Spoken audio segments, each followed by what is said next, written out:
what no one is talking about with regards to 50-year mortgages. Before you decide if this is a good idea or a bad idea, I want you to grab a pen and paper. Seriously, I want you to see this. We're going to keep it very simple. So, hopefully, you've taken a second, you've got a piece of paper. Now, I want you to write down the number $300,000. We're going to use that same loan amount through this whole process. The only things we're going to change are the interest rate and the length of the loan. So in the first option, I want you to write down 15-year mortgage and interest rate of 5.5%. That's going to give you a principal and interest payment of $2,451 a month. And over the full 15 years, you would pay about $441,000 total. So yes, the payment is higher, but the balance drops fast. Now, I want you to write down a 30-year mortgage. And again, $300,000, but now we're going to put an interest rate of 6%. Now your principal and interest is $1,799 a month.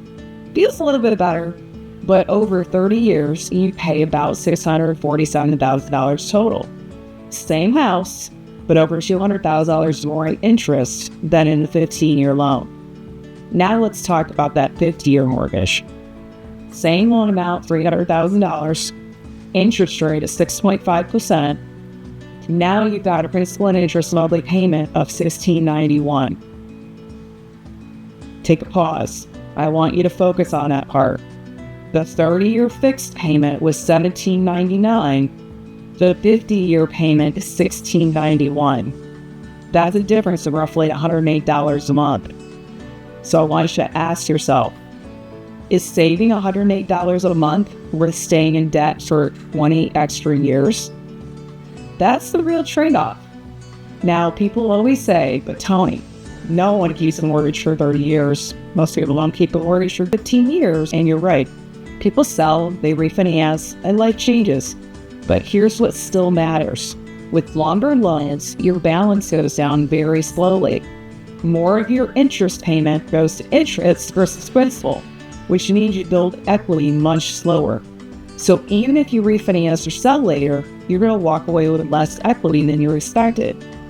Now, let's talk about some things that might make a 50-year mortgage be the right fit for you. If you're early in your career and you know your income is going to be increasing, you expect raises, bonuses, or growth, and you have a clear plan to shorten the loan later, and the 50-year is the only way you can get into the house, then yes, this may make sense as a temporary strategy. But if you're closer to the end of your working years, your income is fixed, or you're at any point in your working career and you don't expect any increases, stability matters more than flexibility. Stretching debt out longer may actually be a bad idea. Here's the truth. Mortgages are never one size fits all. The right choice depends on a lot of variables: your age, your income path, your goals, and your plan.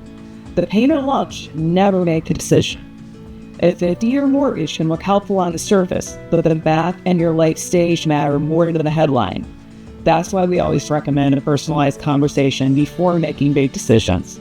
If you're trying to decide what actually makes sense for you, let's talk it through. No pressure, just real numbers and real guidance. Book a free 15-minute call.